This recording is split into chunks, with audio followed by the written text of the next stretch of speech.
Welcome to the Resilient Man podcast. Today, I am joined by Alfred Robinson. Alfred is an Army vet, a father, an HR practitioner, a speaker, and the author of Notes of an Unfinished Journey, A Black Man's Voice, which is his memoir. So, Alfred, I'll tell you a little bit about Alfred. He spent 30 years married, and he's been divorced for a decade. And like many men, he carried his pain in silence for years. Instead of staying quiet, he's actually put his story on paper, which is really brave. And it's not to harm anyone, but really to heal. So in this book and in his conversations with men across the country, he gives voice to what he calls the silent lion. So the men who've suffered in divorce and fatherhood and manhood, but rarely feel allowed to speak their truth. So today we're going to talk about his journey through divorce and the cultural stigmas that keep men from healing, and what he's learned from the book No More Mr. Nice Guy, and how men can embrace resilience and authenticity and growth even after the tremendous loss of divorce. So, Alfred, welcome to the show. Did I Well, miss anything there? um, no, you covered a lot.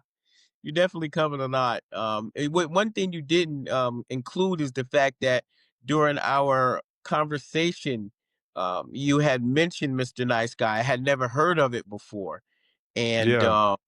that was a huge piece. So we can definitely tap on that a little bit. But I'm grateful to be here.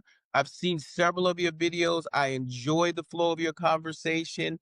Coming from the point of having experienced it yourself, and then you also being vulnerable, in your vulnerability, creating a platform so not only you heal, but you have steps and process and other people who are also healing. So kudos to you.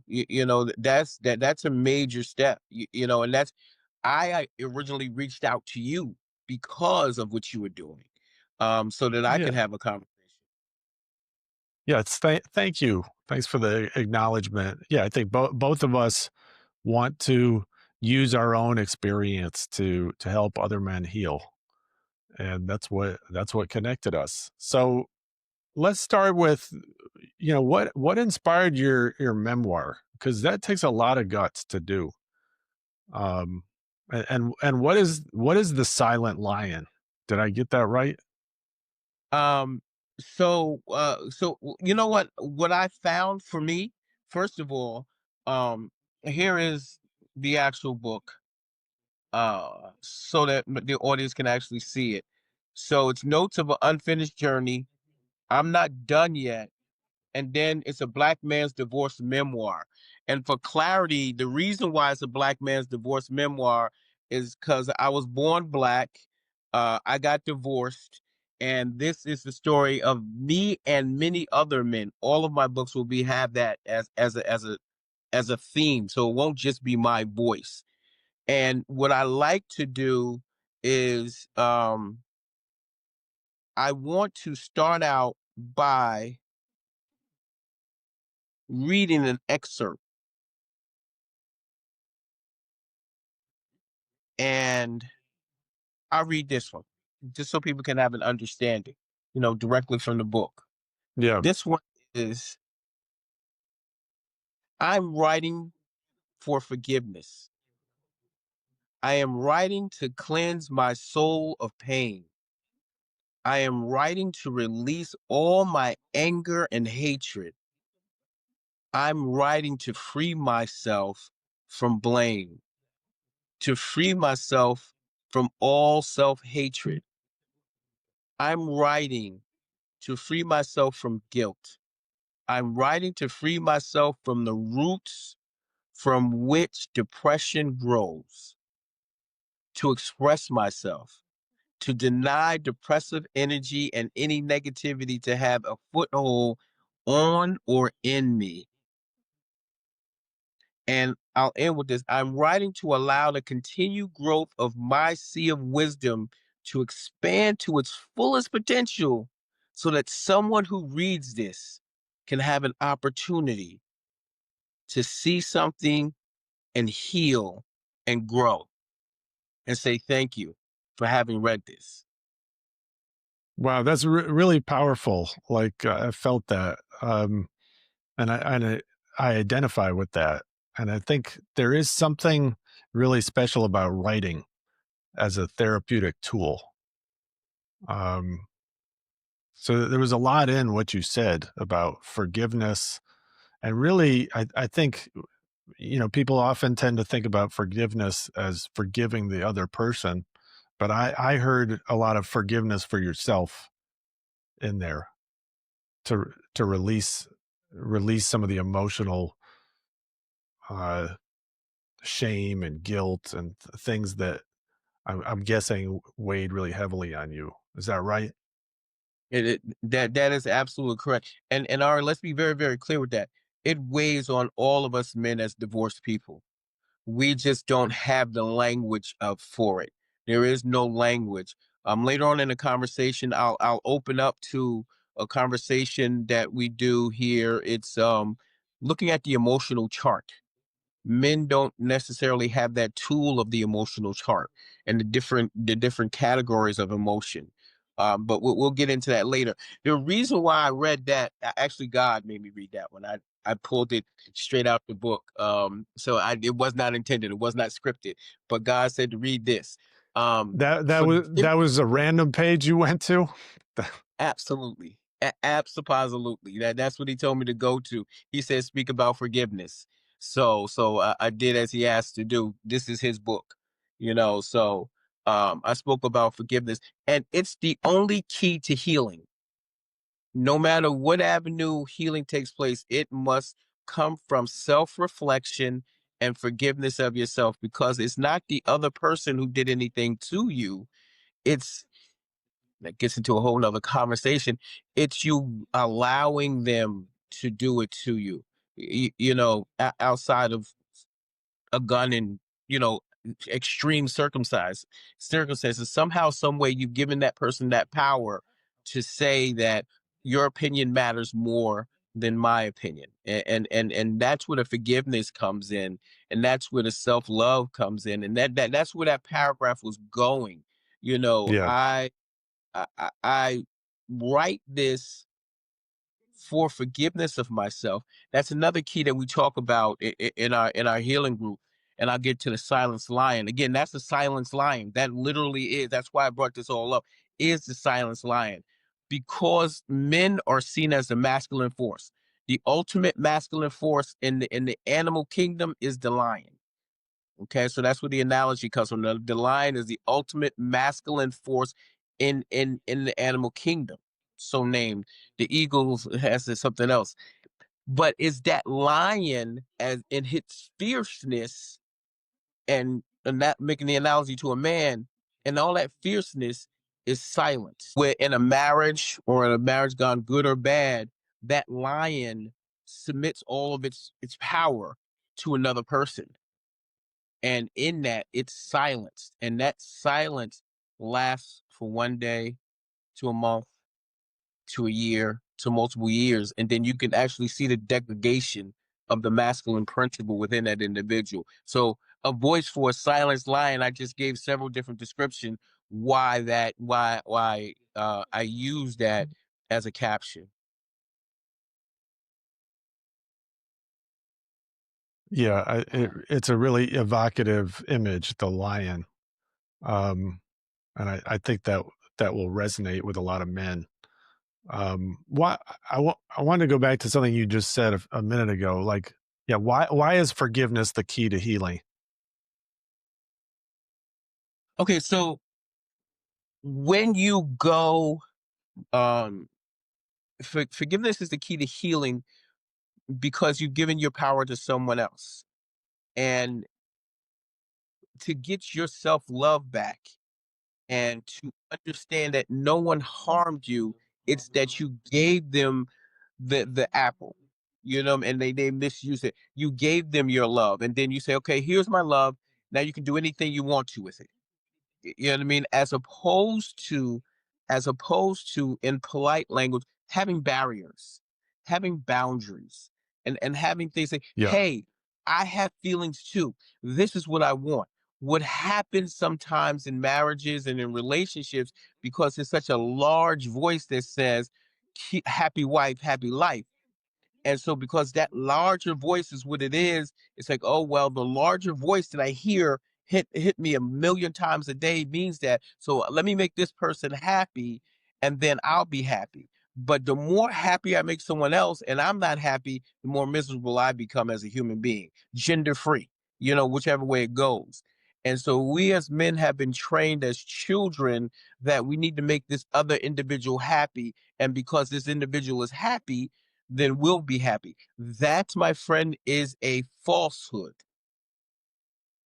Right. Happy wife, happy life is a lie, basically, that we've been taught. And another thing in there that you basically reference is, we often blame the other person for our misery, and fall into a victim mindset, Hmm. especially, when the marriage is deteriorating, and then when we're getting divorced. And what I'm hearing from you is we have to take ownership of how we chose to show up. Um, so if we chose to show up under the mindset of happy wife, happy life, we have to own that uh, we didn't prioritize our own happiness. We prioritized our partner's happiness over us. And that was a choice we made, even if we did it in an unconscious way. I think that's what I got from what you said. And that's well said in another way that lets me know that you understand what I'm saying, and this will resonate with a lot of men because we're speaking in a tone that they can understand, and they understand. Get her a diamond ring. Where's my diamond ring? Get Right. her, get her a house and a white picket fence. Where's my house and white picket fence? It's a joke. Men are a joke in a marriage.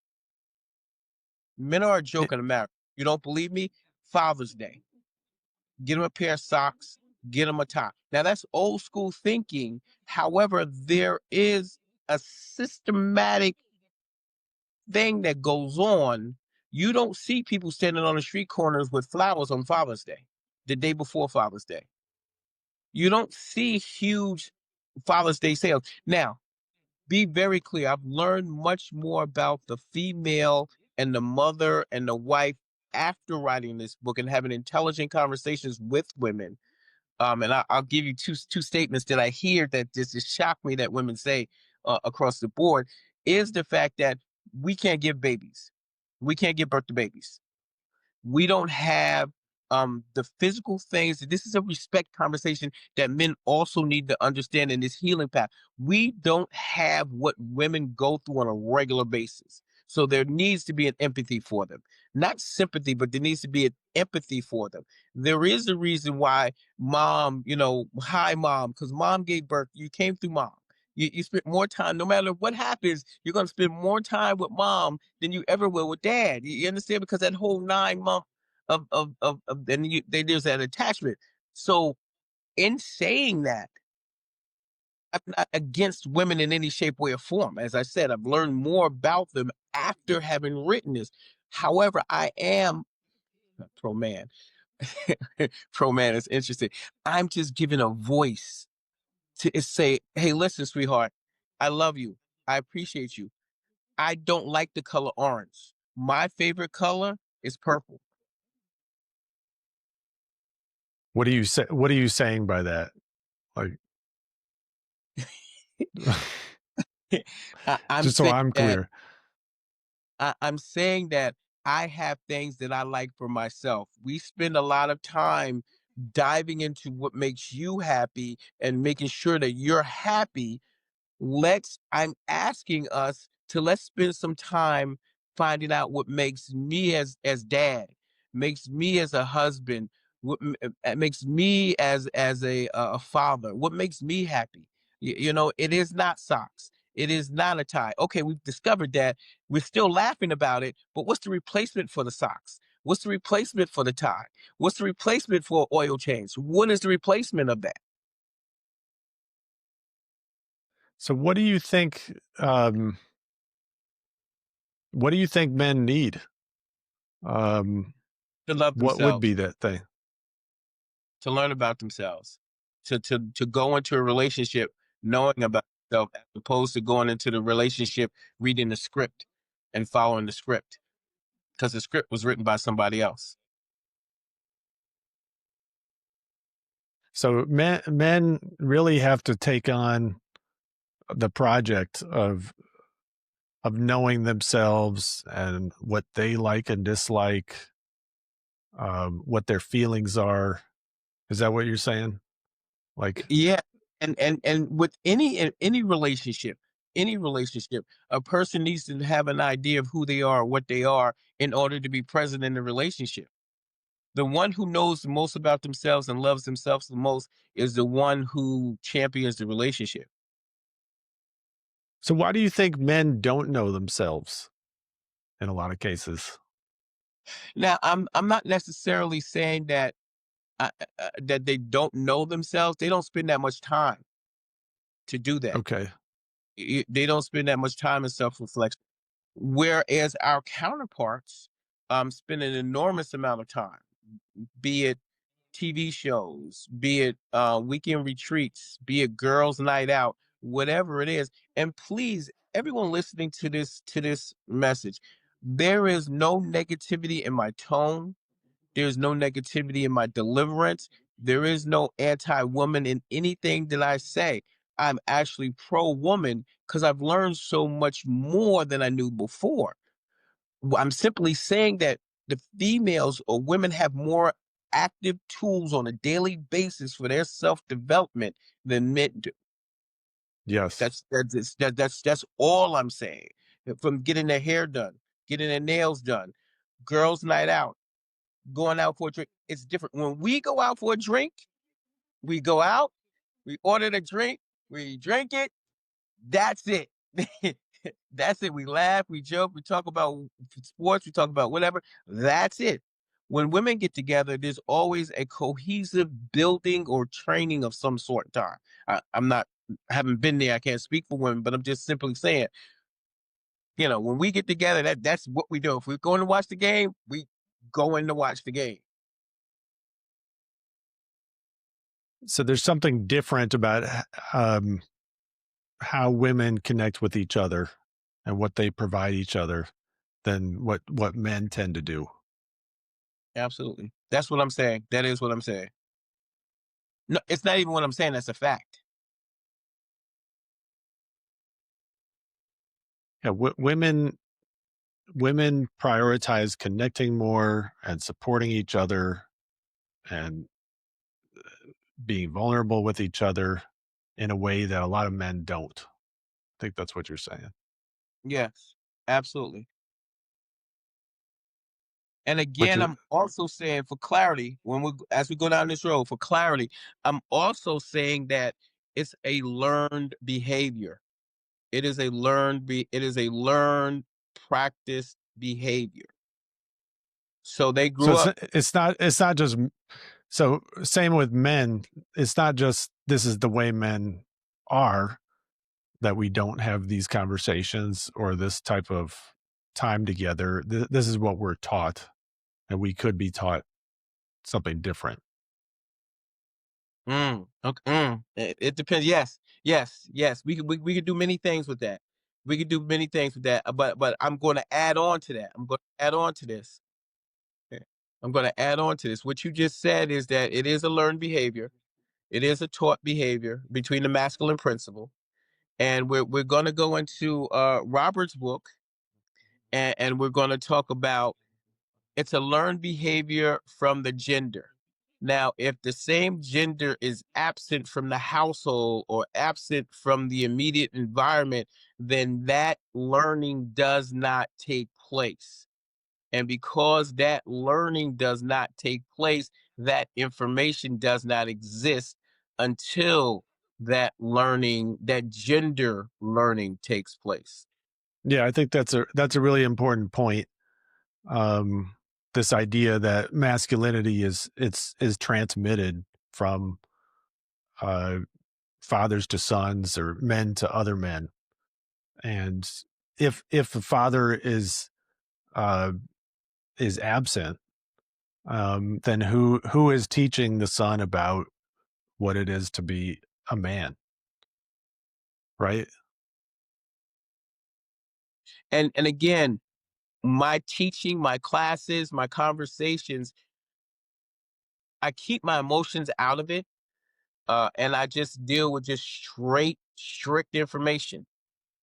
The big, the Cubs, right? At some point in time, mom disappears.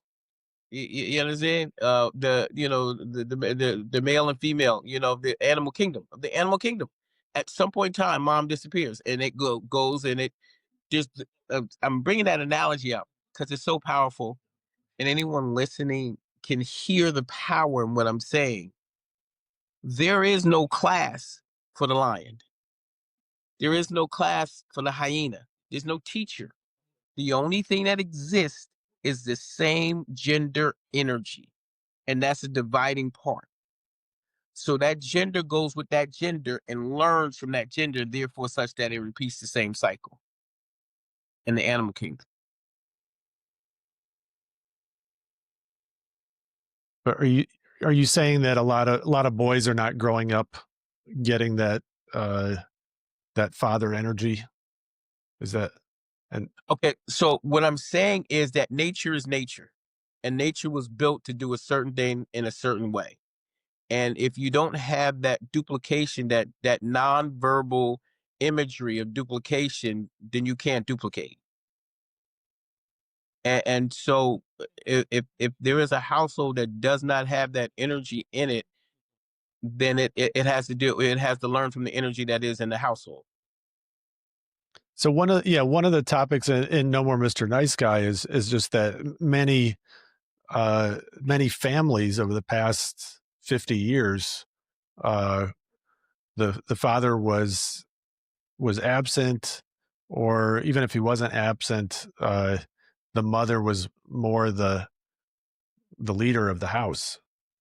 Um, so that you know a lot of boys weren't getting that father energy, and that's what's led a lot of men to become nice guys and to not attend to their own wants and needs and their own feelings.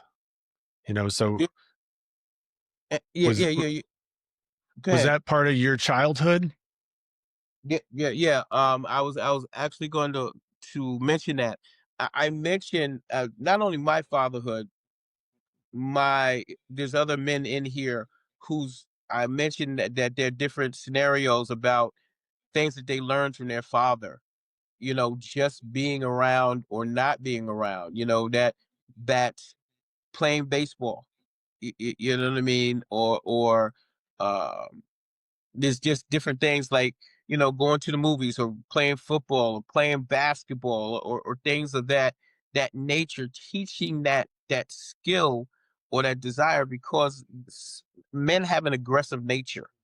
Yeah, they have an aggressive nature just from birth, so they need to see that and how to properly use that energy. So there's a conversation about that in here. And another Well, thing that I tell me. So, what was it like growing up for you? What was the family environment like? I mean, just to give a little taste for us. absolutely. I mean, I grew up. I put it in here. I grew up between Newark, New Jersey, and Montgomery, Alabama, and so that upbringing was strict. It was loving from both my mother and father. They were both in the household. Um, I loved my father. I loved my mom. They taught me later on. I knew that they loved me uh, by what they did. And here's another translation. That's part of my second book, Children of Divorce. I speak about that in that book. It is the fact that love, if you don't, the premise is still the same. If you don't have the skills, if it wasn't taught to you, you can't teach it. If it wasn't taught to you and you don't learn it on your own, you can't teach it. All right. So we've learned as children that this thing means that they care for me, them feeding me dinner, them keeping a roof over my head, them taking me back and forth to practice 11 o'clock at night. You know what I mean? After they doing the hard work. Later on in life, we realize, may not appreciate it as a child, but we realize that's real love. You understand what I'm saying? Getting yelled and Yeah. screamed at, don't cross the street at this time or don't stay out this time. That was their way of communicating love because parents don't necessarily have the language. I tell my children all the time, you cannot yell at a caveman when you were driving a Bentley. You can't tell a caveman get his act together when you're driving a Bentley. Why? Because you're driving a Bentley and a caveman is just working with a stone rock that he just found out it could be rolled. So it's not right. It's not even fair. It's not right when you're in 2025 and you're talking to someone who was raised in 1980, 19, 1970 or 1990 or whatever the case may be.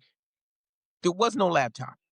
You know what I mean? So you can't give me laptop talk. And then even, and I'm being long-winded, even this is the things that we talk about, even just that whole shift of 2020 of COVID created a whole new environment of separation, another level of separation, because kids were home for a whole year.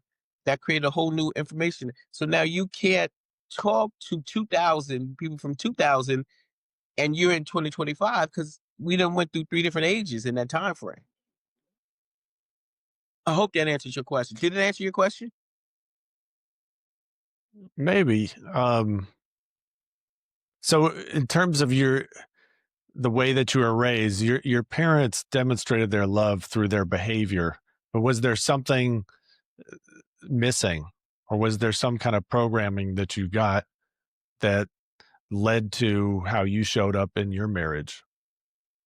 Ooh, that's an interesting. That's very very interesting. So what I was saying, and I use analogies to say it is, I duplicated their process as much as I possibly could. I duplicated the process and wanting the kids to go to church, loving the children, letting them know that I did love them, um, things of that nature, and communicated the best way that I knew how to at that time. The way that my parents knew how to was make sure I got an education because they were coming from parents who didn't have an education, who weren't allowed to have an education. Let me do that correctly. They grew up from parents who weren't allowed to carry a book to school. They grew up from parents in a situation where education, reading, writing was an issue, and it could end in death. You understand? So that was part of their reality. So education, getting a degree was a problem. So for them it was extremely paramount that I went and got an education. It didn't matter who, when, where, how, but it was extremely paramount and it was taught that I get an education, I do well in school, so that someone will come and tap me on the shoulder and say, Hey, I want you." It didn't happen that way directly, but again, they were teaching from their pain point to make sure that nothing else happened. Yes. So you really got some good values from them. Um, Absolutely. what did you learn about how to show up with a partner, with a woman?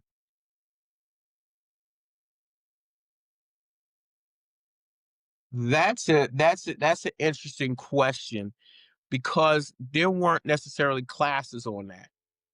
There I weren't know lessons. that's the thing. Yeah, we're not taught how to be husbands, and we're just observing the model that we get at home. Um, Speak so on that. I, Speak on that. I want to hear you talk about that. From your point of view, we are literally copying what we see at home because we're not sat down in my age, in my time frame. There how old are was no you? Are there you like was 60? Yeah. not too far. There was no sit down conversation of this is how a husband shows up. You know what I mean? Other than the fact that provide, make sure there's a roof over the head, make sure there's food to eat, and make sure she has whatever she needs, which makes sense because in that time, women were home and you could live on one salary in a house. I be very, very careful with my wording. You could live with one salary in a household, so that allowed a woman to be home and be a stay at home mom. We no longer Right. live in. We need three. we need that. We need three Three incomes. incomes. Yeah. just to make it through, so we're in a different time frame again, going back to you can't be driving a Bentley and look at the caveman and say, why aren't you doing what I'm doing now? Right. It's a good It's point. There are some important cultural changes, is what you're saying, that are putting maybe more stress on marriages than in the past, or different absolutely. stresses. And that's something that I see with a lot of the men or couples that I work with, is just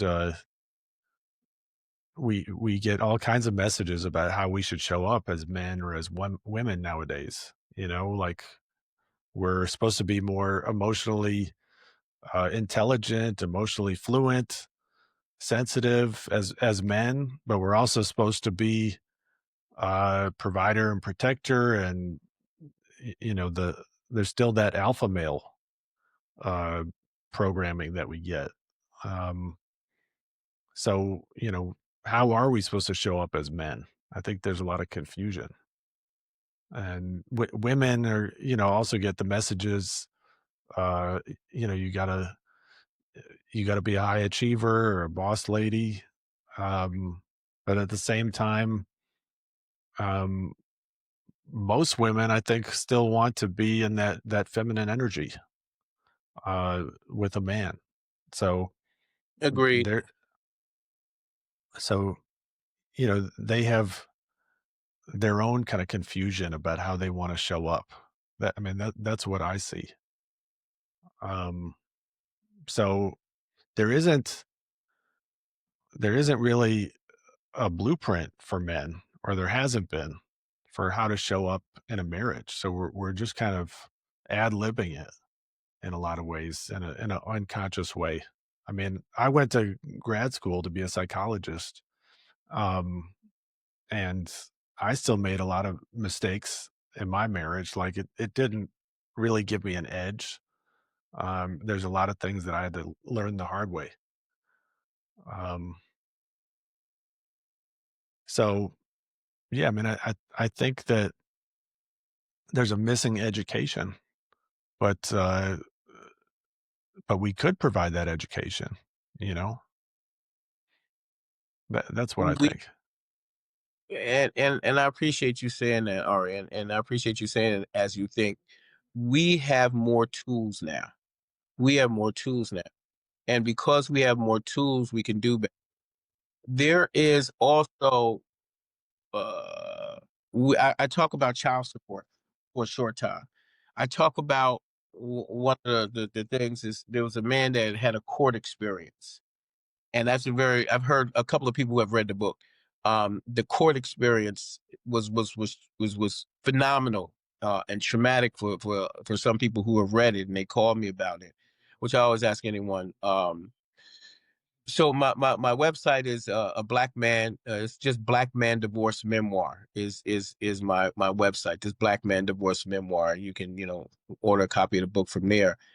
Um, the piece is that we have different information now, and with that different information, we can teach. What I was alluding to is the fact that there is not a large conversation about the amount of men that show up as fathers on a regular basis. You don't hear about men showing up as father. You just hear about the ones that don't. There's a huge, I don't know the exact number. I had it written down somewhere, but there's over 50 or 55% of men that show up as fathers that are active fathers, that are active fathers and you don't hear that number. You just hear about the other dynamic of, absentee. And then even with the absentee father, and I touched on Are we talking about African American men? Or are we talking about American men in general? American men in general. Okay. American men, American men in general. Either way, when was the last time you heard a conversation about how many men stay in the household versus how many men are not in the household? Regardless of race or gender. There's no so what I'm saying is there is no active conversation and a good way about a good role that a man plays in his children's lives. You Yeah. hear more rhetoric about what a man isn't doing in a life rather than you do what's actually happening. And the larger number is what men actively being in their children's lives. And the other part is that there are moves that are made, especially in the court system, where men are manipulated out of being with their children, and it's strategically. That's another, still in my same vein of conversation.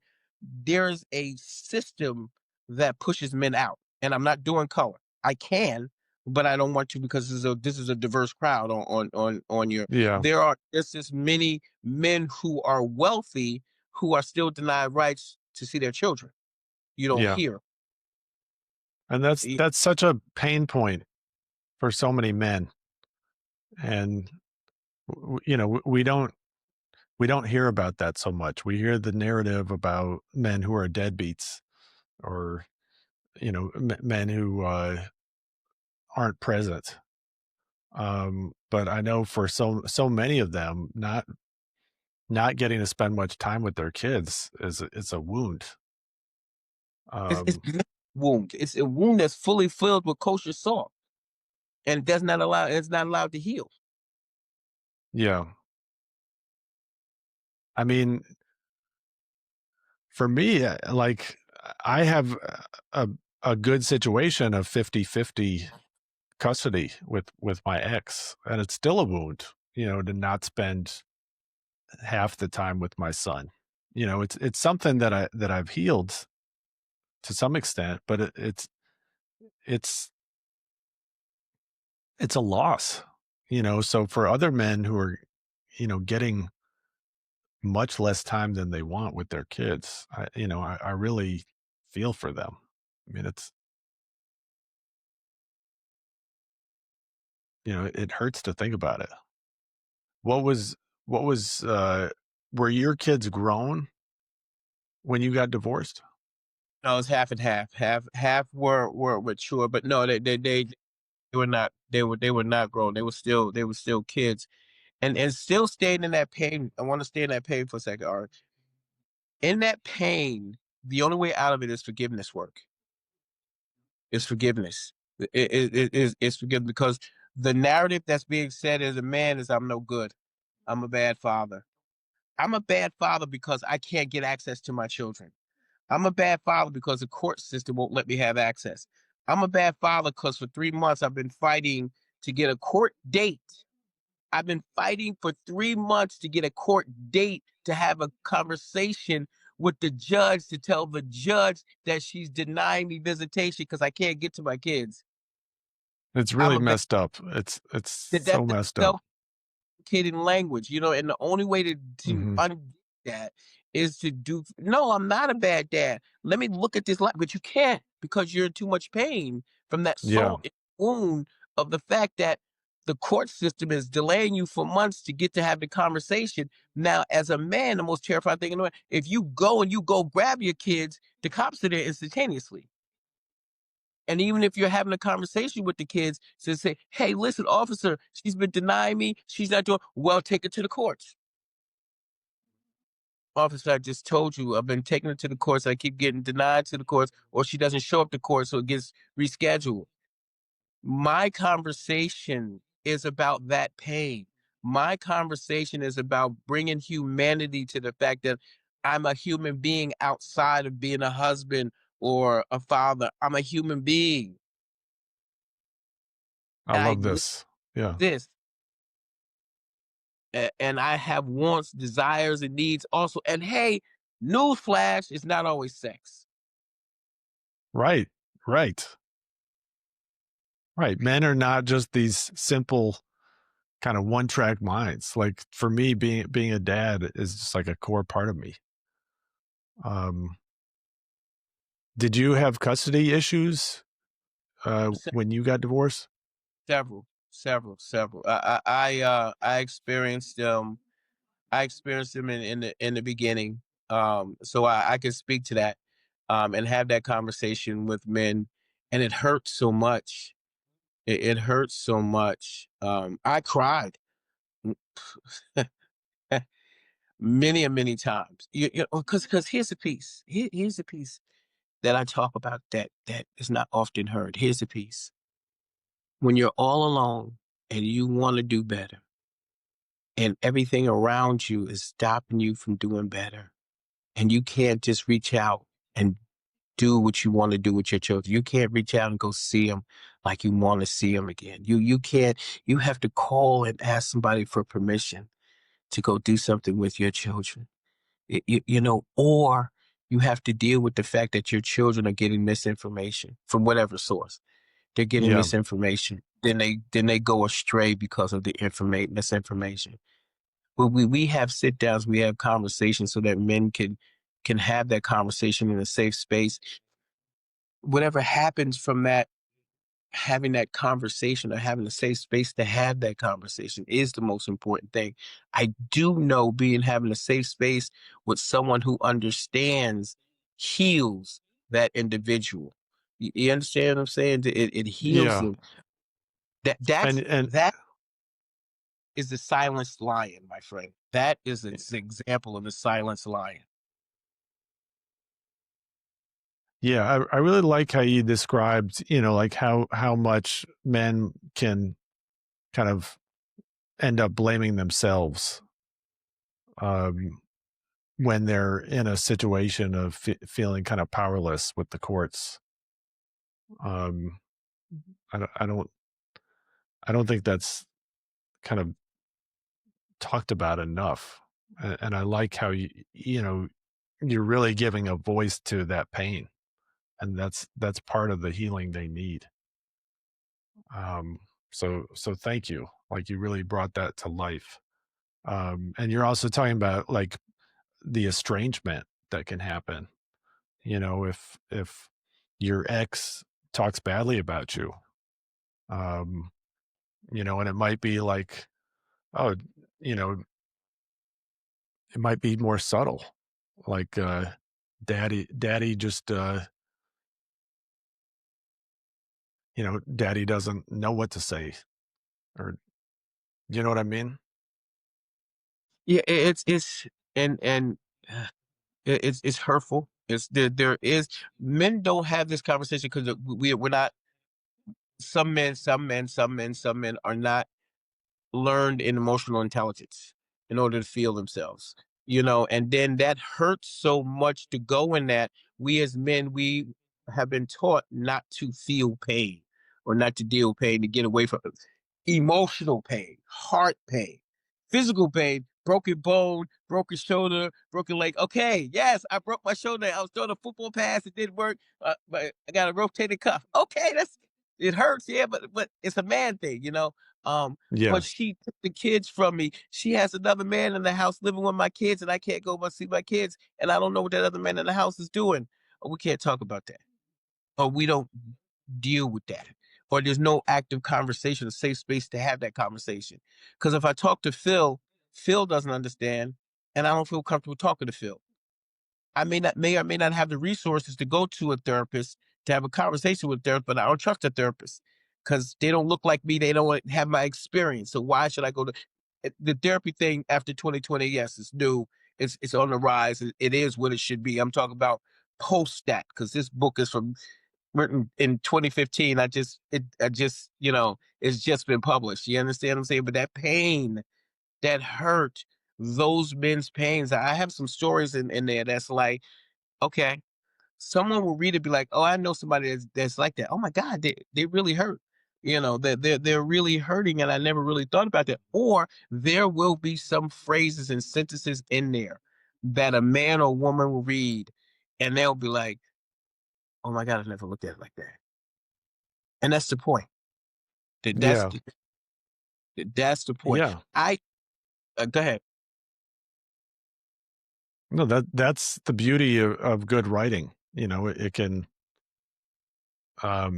through another man's or another person's experience, you can see yourself reflected, and that could be life changing. So now I really want to read your book. You got to give me a copy. Uh, Absolutely. Absolutely. Give me the address. It's on its way. It is on its way. You know what? We should have done that on its way. I usually try to do it ahead of time. So send me your address. I will definitely it's get it. not a guilt trip, but I No, want to no, no. ask you about stigma around therapy and getting help. Like, was that something that you struggled with when you were getting divorced, or were you open to seeing a therapist? Or, So being 100% transparent, I just recently started doing therapy within the past couple of years. And here's why. I'm a spiritual person, extremely spiritual person, extremely yeah, spiritual. you're not And going I to offend me as a psychologist, you know. Yeah. No, but because I'm part of New Thought, Science of Mind. So in our Science of Mind teaching, um, we have practitioners, and in that, during my process, I was heavily involved in my community. So I took forgiveness classes.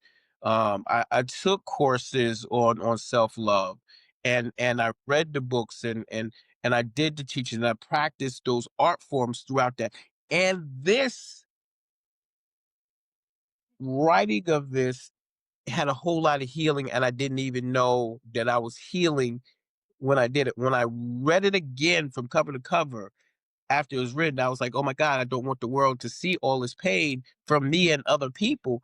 But it was already written, and it's so helpful.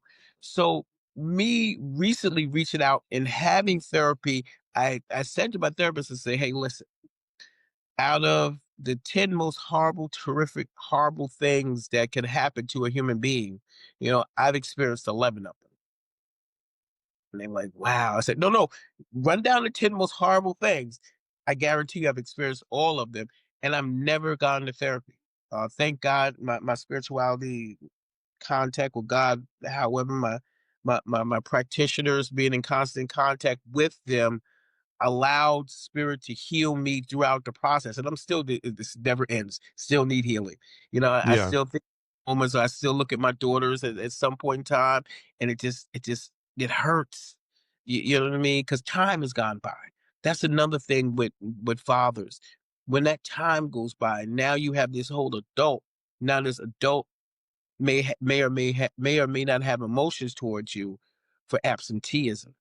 Now you got Mm. to Hmm. hold both of those anchors in your hand, and now you're trying to move forward. Right. That's a whole nother aspect to this, is how this affects your kid and how it affects your relationship with your kid. Um, what what did you experience, or what did you see in your kids and how they responded to the divorce? It's never easy for children. It's absolutely never easy for children.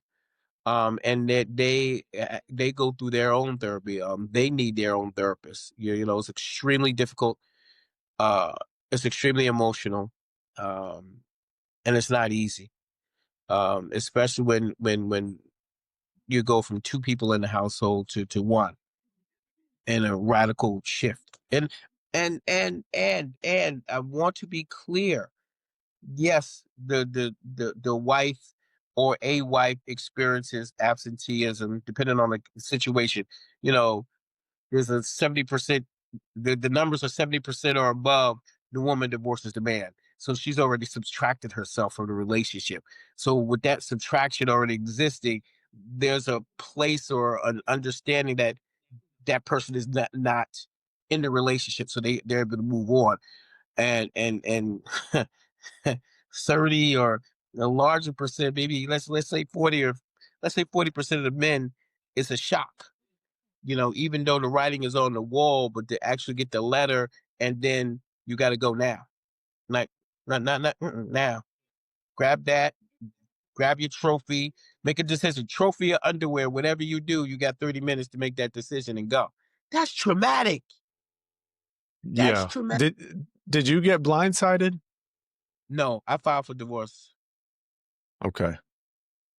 I filed and won divorce.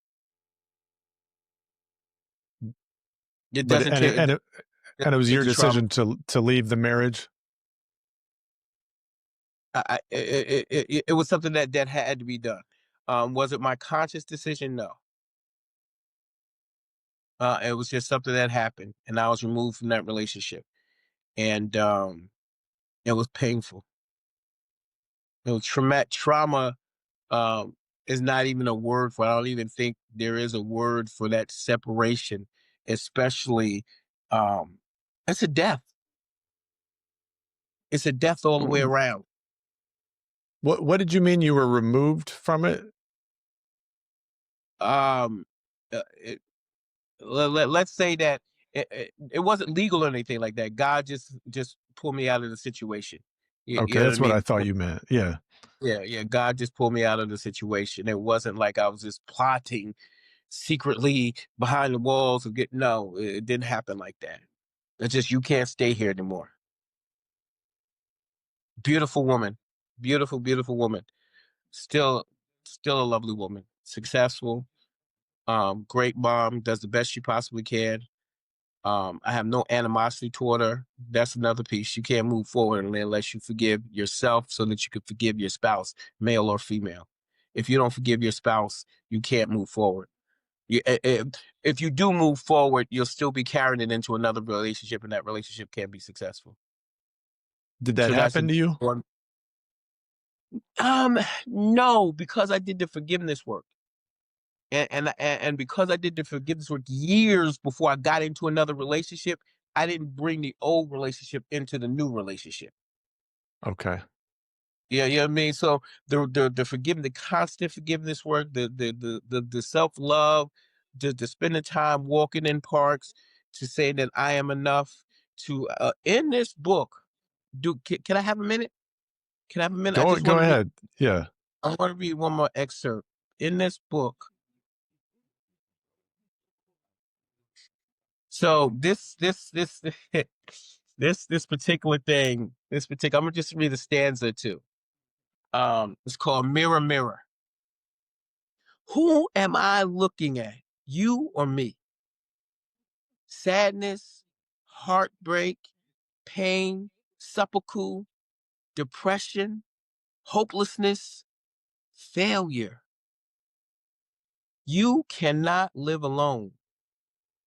You cannot be a world-renowned lecturer. You cannot be rich beyond your friend. You cannot do these things. You don't know any millionaires. You are hopeless. You are worthless. So they say. And then the Man, rest of it. Then the rest of it goes on. Like I said, I just want to read the stanza.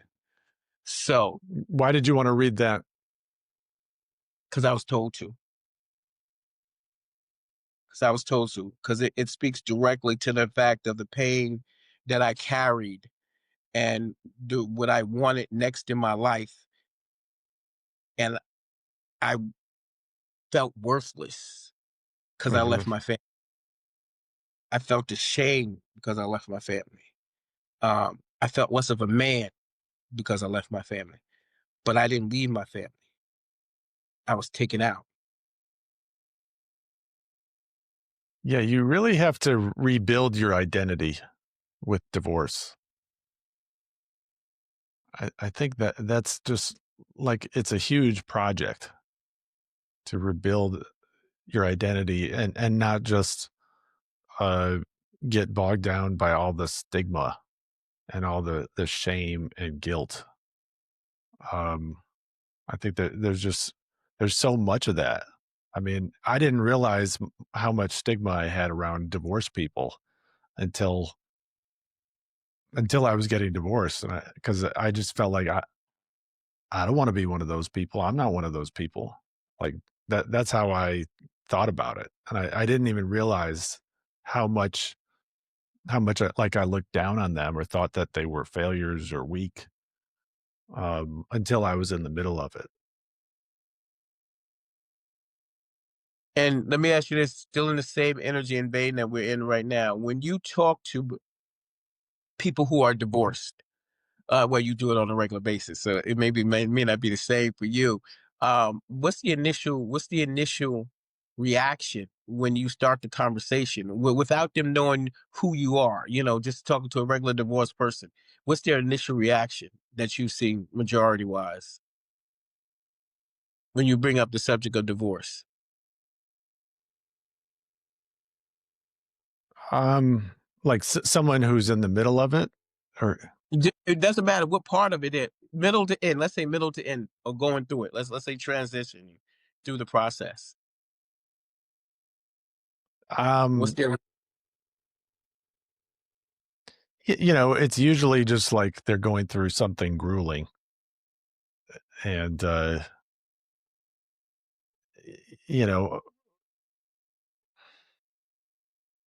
it's not something that they're proud of. It's there's something that they're surviving, um, mm, and it's just like I just got to get through this. I mean, I think that's a lot of what I hear. Um, feeling beaten down, feeling worn out. Um, it's certainly not for most people like an empowerment. It's a disempowerment, mhm, mhm.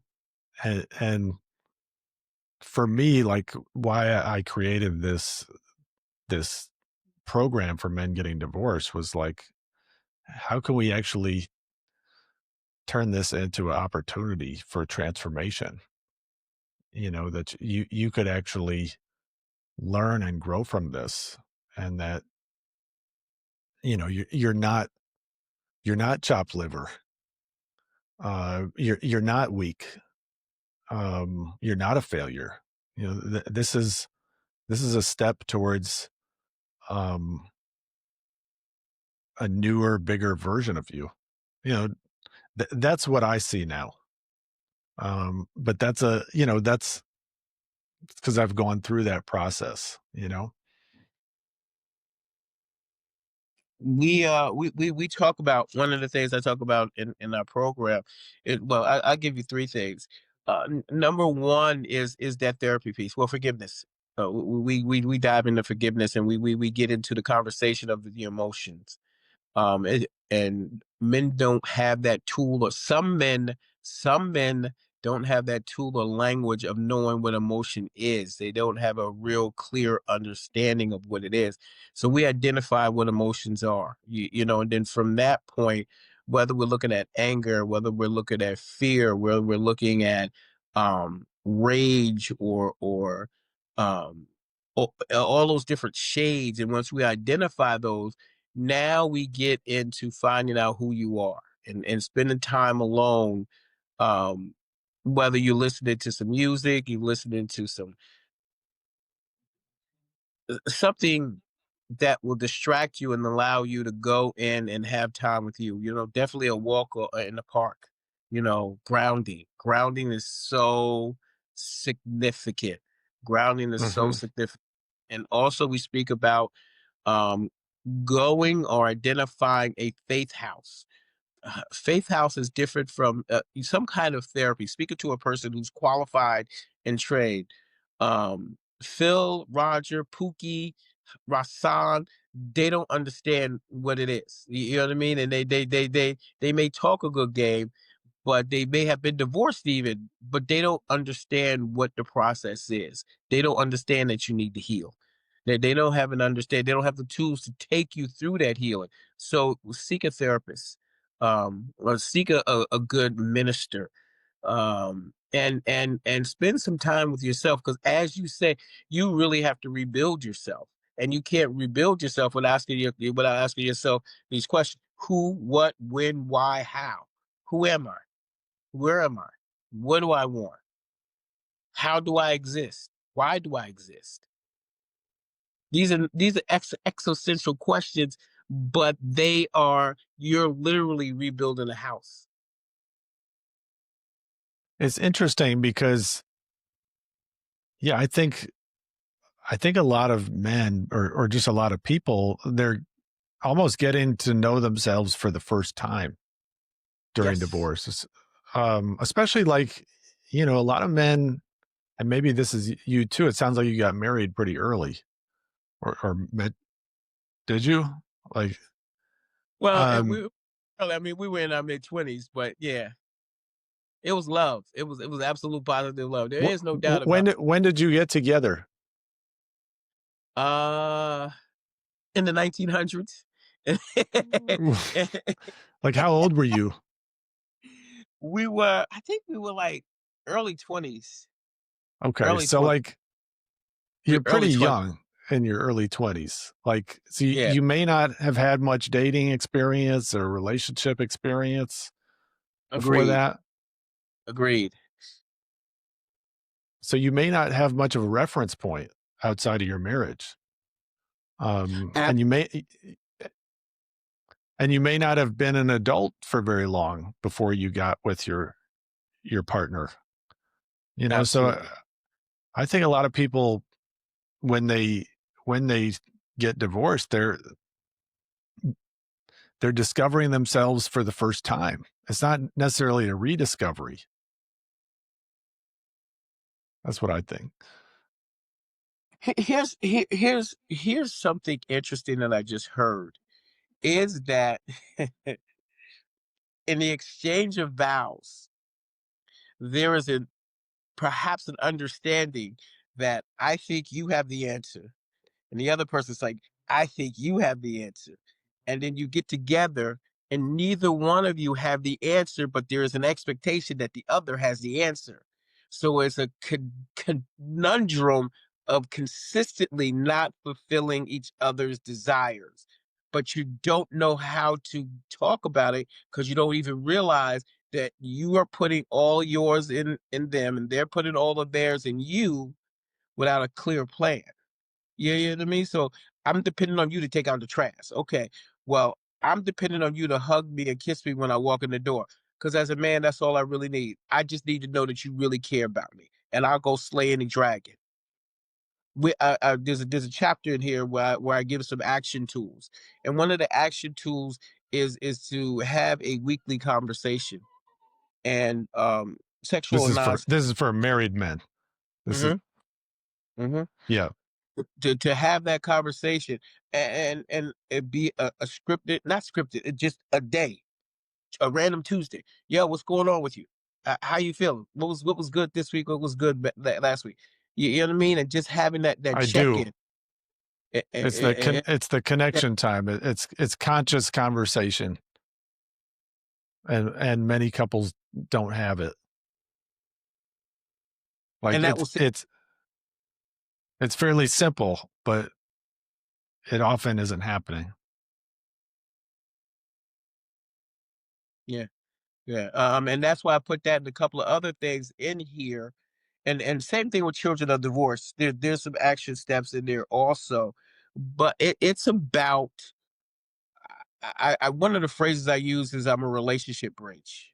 You know what I mean? I'm not necessarily here to tear something down. I'm not necessarily here to build something. However, if you have new tools, if I give you new tools and you no longer have just a chisel and a hammer, now we got power tools and we got electricity. You know, we could build something different. And Yeah. now, if a person shows up as unsupportive or non-committal, either side of the fence, you have new tools to be like, oh, okay, this is who you are. Then move accordingly, whichever way that is. You know what I mean? So just tools, just absolute tools. I'm hoping I'm being a benefit to you because I don't know if I'm getting through to you or not. If I wish we have a live conversation. I wish we had a live studio audience so that we can see what's You're going getting through on. to me. You know? You're definitely getting through to me. I think you have a lot of wisdom about marriage and divorce now. Um, Thank you. I I've appreciate that. I'm feeling what you're saying. Like I could see why you really resonate with men going through it. Um, you know, give give some other tools or practical advice for men going through divorce right now. Any particular. Well, I gave the three important ones. You know, seek another figure. Same thing with the marriage. You know, you have to have something else above you, whatever you call that something else above you. But that has to be the central thing, and so everything has to be put on that central thing, whatever the name of that entity that you use, because it's when you take stuff out of yourselves and put it into something else. Now the I want you to take out the trash and I want you to hug me is gone.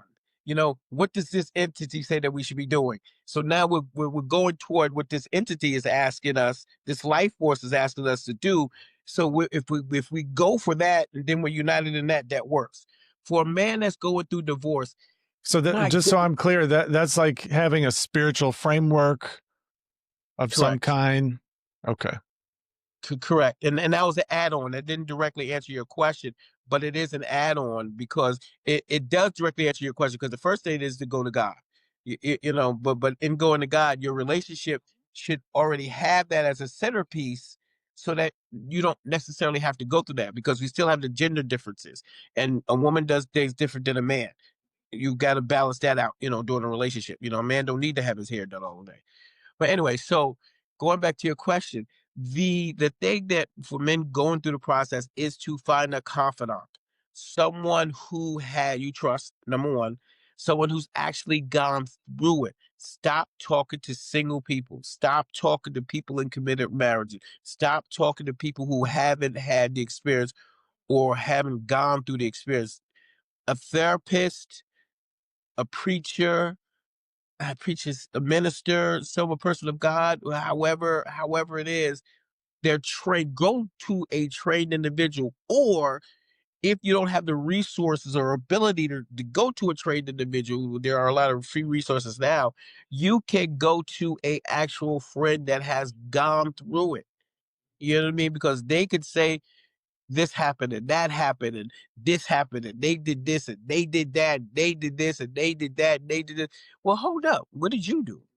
I mean, because some of this stuff sounds like rebound type stuff. You know, what did you do in the beginning? Not blaming. I'm just saying, even in you are hearing the conversation, go to groups, go to meetups, or what's this place? Alignable or LinkedIn. They have men's groups. Come to my healing tribe. You know, we have a healing tribe here in Jersey. I'm turning in virtual soon, but go to places where you can actually have conversations with other men, and we're not watching a game. We're not watching a sport. You know, we're just having conversations.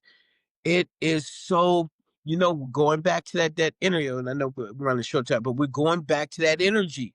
You may have grown up in a household that doesn't have the masculine energy, but now you get a bunch around a bunch of us, and winter, summer, spring, fall, eagle, falcon, lion, tiger, bear, turtle, whatever, blue, yellow, green, whatever personality types. But you get a room of the different personalities, and you begin to have conversations. It opens up your mind to say, hey, wait, there's other things that's possible. And it also opens up your mind like, oh, yo, this garbage is garbage. I need to make some adjustments. You know, but either way, you have different energies in the room and y'all just chopping it up. with a cigar or with a beverage, but you're I around that same energy. Yeah, yeah. Say a little bit about your tribe. I don't know if you Um, told me about that before. so it's a new thing. We have a men's healing tribe. And what we do is we just get together, we just have a basic conversation. Sometimes it's over cognac. Sometimes we have a smoke cigar time, but it's just an hour, and we just there's no rhyme or reason. We just talk, and that's what really this healing tribe is about. Uh, It's a safe space. it's a safe space for us just to talk. I have other people. I have a men's cave that we have also with another group that I belong to, BBC, and we just talk for an hour. Let me tell you something, Ari. There are cultural differences. There are cultural differences, and I don't, because I'm wrote a man in a men's book. But when you get together as men and just have a conversation, I've done it at different levels with different groups, with different walks of life. So I'm actively doing it. So I can actually say I'm an authority on this at this particular point in time. You know what I mean? I can say that, because I've spent the time. Every time there's someone in the room that experiences and learns something new about themselves. Yeah. You know what I mean? And even I find this do. person As who someone who does men's groups, yeah, like there's special power in having a group and getting to hear other people's experiences and seeing yourself in other people, them seeing themselves in you, learning from their struggles, their wins. Yeah. and hearing some stuff and be like, oh, Perspective. Yeah. you hear stuff that's like, why are you going through that? You a PhD. You got the white picket fence, a helicopter, and a yacht. Like, why? Why? You don't have to. And no judgment. And here's the thing. Even in that conversation, saying why, there's no judgment in the room. It's just like being honest. And we've been taught so much to be distant. We as the masculine principle has been taught so much to be distant, except for in wartime. Man. Okay. There's a lot of wisdom here. Anything else you want to, I feel like we could have a whole nother conversation about this and other topics. We'll have to do this again. Um, I'm a humble servant. I'm a humble servant. I'm just appreciating the time. I'm appreciating being introduced to your platform, and I'm hoping that there's some other conversations that could come forward. Again, I'm doing taboo. I'm on a taboo subject, and that's divorce. And I'm having an intelligent, respectful conversation about this taboo. And so, in close, I mean, as I said, you can reach out to me. My website is simply Black Man Divorce Memoir. I also my Children of Divorce website is up and running. My email is the same, info at Black Man Divorce Memoir. I'm available. I'm an inspirational speaker. um, the work comes from inside. It doesn't come from me. And I'm available for conversations and male and female conversations. I'm comfortable walking in a place that I was extremely uncomfortable with, which is a barrier for the book coming out so long. But I'm comfortable walking into a room of women and having an intelligent conversation and not being terrified, because nothing is more terrifying than a man than an angry woman. right. Do you see people one on one as well? I've created a structure for that. Because yeah, I've created a structure. I've created something for that so that I can have those conversations. And it's not easy. And you could do, I still have a therapist, to help me process through stuff. Um, afterwards, because this is a love work for me. This is a love work. There's a man out there, there's men out there that need to hear someone that actually gets it and not going to pat them on the back and ask them for $1 every time. um, and then that man will go on to do something phenomenal, and I may or may not hear about it, but that conversation helped them get on the way. All right. Thank you so much for coming on this podcast, and I really appreciate you reaching out to me. Um, and I love your energy and all the wisdom that you dropped today. So thank you. I think I made a new friend. So I'm here to be of service. all right. Don't forget to send me that address so I get that book out to you tomorrow so you can have it and read it. And then we'll have another conversation. Give me a call. Because I know there's 2 or 3 sections in there. There's affirmations between each chapter. The people who have read the book argue with me. I say it's before the chapter, and the people say that it's after the chapter. But I designed the affirmations to go into the chapter. And they're saying that it goes after. But either way, it is a brilliant book. And just read it. And my information is in the back. You can reach out to me. I'm available for conversations. And we do have a healing tribe, and we do meet weekly, and it will turn into a virtual thing very, very soon. Okay. Thank you. And if you like this, video, if you're enjoying the content, don't forget to like and subscribe, and feel free to reach out to me. You can find it in the notes, and we'll see you next time.